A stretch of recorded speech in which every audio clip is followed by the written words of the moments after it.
We've got a little exercise for people who like to do exercises. Go ahead and take that tablet from the chair in front of you, or if you're in the front row, the chair behind you. I'm going to ask you to write a few things. I want you to write at least 5 things for you, how life is better now than when you were a kid. For me, I'd go all the way to 1968. You know, some of you might want to go to 78, 88, 98, whatever. Go to when you were a kid, and just quickly, I thought of 9 things within 60 seconds. I'm going to tell you 3 of my things. Computers and internet. It's better for me than when I was in 1968. Rails to trails. I didn't have them, well, not as many, in 1968. And my third one is yoga. So I know some people were doing yoga then, but I wasn't. So, at least 5 things that are better now for you personally than when you were a child. And you can write more than 5.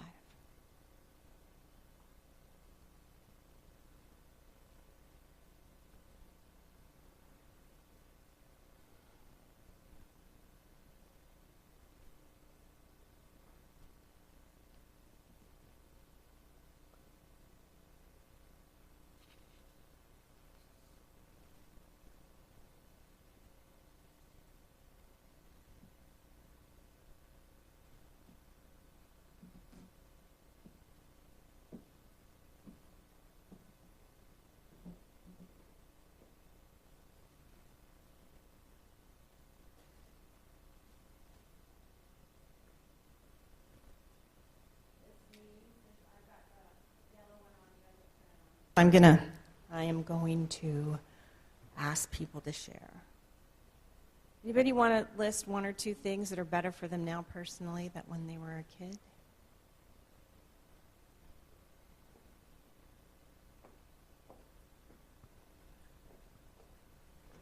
Can you raise your hand? You were just sewing? Okay.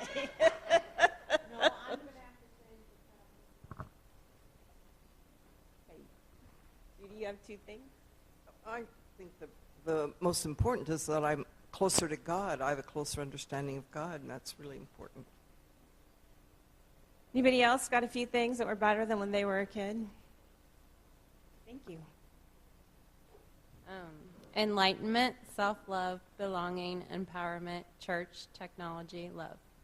Thank you. A couple more people? Well, 50 years ago today, I was in Vietnam, so anything can be better. But unity has certainly been the greatest blessing. Thanks, Dick. Somebody else got a few things? I just wanted to say much less fear-based and much more self-confident and optimistic. Thanks. All right, so this, okay, good. That's more. Everybody gets a turn. I would say Indian food and Thai food. I really didn't like food when I was, much younger. So, and it's great that it's here. Yeah, I didn't have that kind of food in 1968. Somebody else?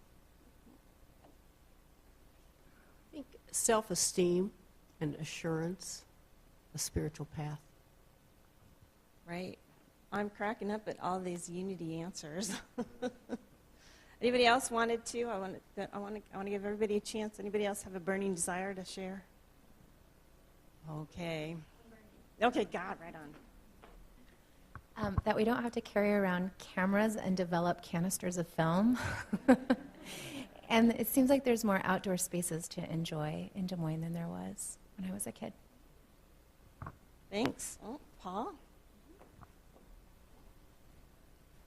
I see life through a much broader view today because I have a wife for 61 years, I have children, I have grandchildren and great-grandchildren. Life is very broad. Awesome. I don't even have to give this talk. Is there anybody else wiggling around who wanted to?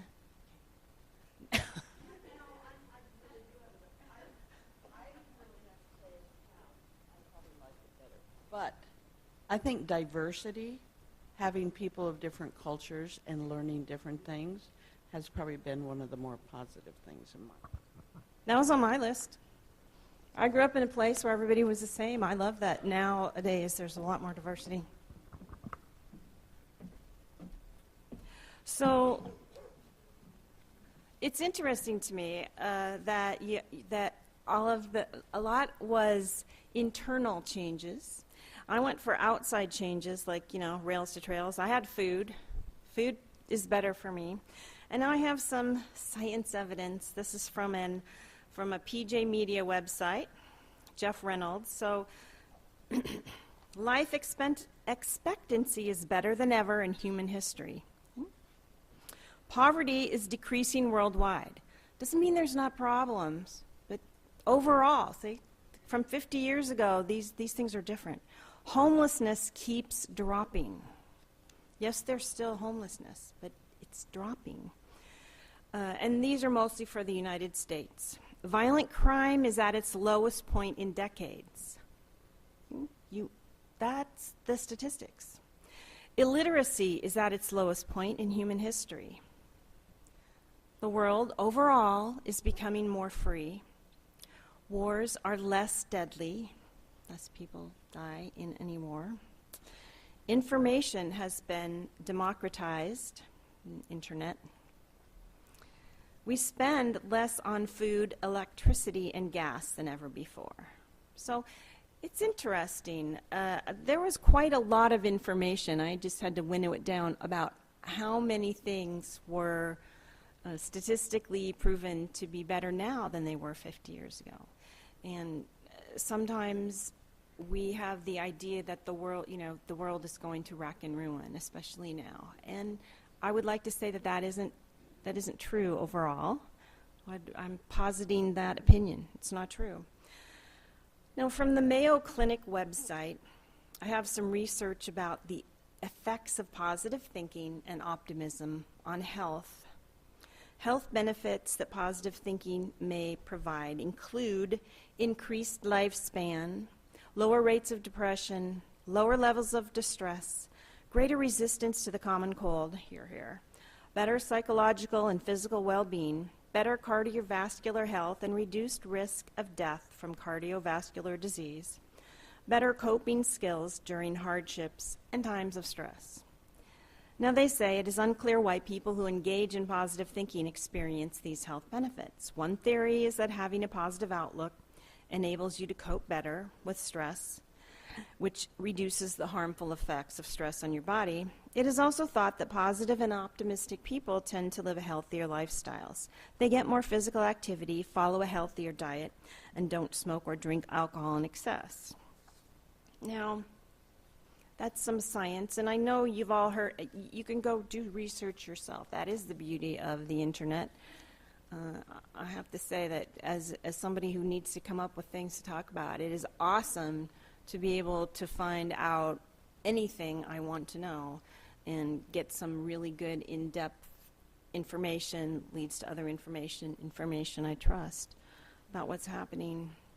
So what I want to say is go ahead and if you don't take my word for it, you go to the Google and say, why is it better now? Or is it really better now? And see what you think, see if the world is actually better for most of us. Now, the last thing I looked up was fear and optimism. Now, we talk about fear a lot. The first Bible quote I wrote was, anxiety in a man's heart weighs it down, but a good word makes it glad. A lot of our spiritual work is about dropping our fear. In fact, that may be the one task that all of us have on earth, is to get rid of our fears and just be who we are and welcome the world in and let the world be what the world is. I wanted to talk that optimism isn't necessarily an attitude that you're born with. Everybody who is optimistic chooses optimism.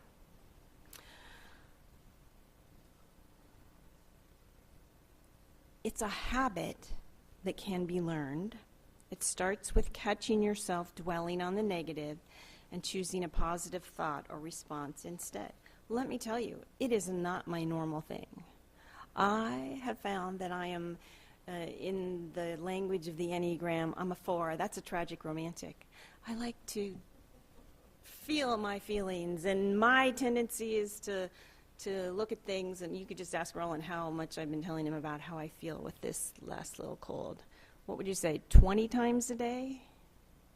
I can't see him. I'd say literally, I might have said, I don't feel good 20 times a day. That is my natural bent. He tends to be more optimistic. But I have learned that it is healthier and smarter for me to choose optimism, to choose to let everything in, and to spiritually choose the happy story instead of the unhappy story. And it's not that I have to tell you, I am really good at the unhappy story. That I have learned that choosing the happy story, well, it makes me happier. It also makes me a more pleasant person to be around. And I sincerely believe it is good for my spiritual growth. Now, I wanted to turn to some other spiritual traditions. It was interesting because in my research of Hinduism and optimism, I got some interesting correlations. And the main, in just my little bit of research, not being an expert, I came away with that it's about living a good life and making good choices. So that'll go right along with choosing optimism. And I have this interesting thing about Buddhist optimism. Buddhist optimism is not the escapist optimism of those who throw up their hands and say, somehow or other things will work out. Rather, it means clearly recognizing evil as evil and suffering as suffering, and resolutely fighting to overcome it. It means believing in one's ability and strength to struggle against any evil or any obstacle. It is to possess a fighting optimism. I like that contrast. I like that thought. I like that and I'm reminded of, let's face it, a lot of people have been whining for a whole year about they're not happy with politics, okay? I may have whined myself. And I have a lot of friends on Facebook who say their opinions. And some people are happy, some people aren't. But one thing I noticed that gave me some heart. One of my friends who wasn't happy with things decided to do something different and run for office. So to me, this gives me the example of, and I was actually getting tired of I quit reading her posts. I quit reading her posts, and instead now I'm like, okay, I'm happy to read what you're going to change or what you're going to do to bring about what you think things should be. And that's really my bottom line, because the more spiritually centered I get, the more I learn that I don't really know. And I might have an opinion, and I really don't know the purpose of anything, because my overriding belief is that everything is here to evolve us spiritually. Everybody has a part to play. And just because I'm judging somebody, I need to throw that out. I totally need to throw that out. I have no idea what is supposed to unfold for somebody else, let alone, well, hopefully I eventually learn myself, but let alone myself in many ways. So this optimism talk is really about choice. That's my bottom line here. Choose it. I want us to choose our state of being. And the tricky part, it's not just about being happy and saying, I'm going to be happy whatever the weather is. It is about being in the present moment, welcoming all of it in. Let's just say it's a little rain or a little snow or a little sleet, whatever it is, and then dealing with honesty and support from your spiritual connection to what it is. It's not about putting a happy face and saying, I don't care what it does up there. It is about, you know, obviously this is a metaphor for real stuff. It's like, okay, it's rain. And then facing the fact that I might feel a little bit sad because I enjoy sun more, but what am I going to do about it, you know? What am I going to do about it? Well, what's another way I can get sun? You know, what's another way that I can feel lightened? Well, maybe I want to go outside for a walk in the rain and I can still enjoy nature. Whatever it is. So it's the choice. It is the principle of choosing our state of being. An important part of being awake and aware and on the path, recognizing the interplay of acceptance and appreciation of this moment, and choosing our state of being in the moment. So again, I ask, what room do you want to walk into? Or rather, what you do you want to walk into the room? Let's take an offering.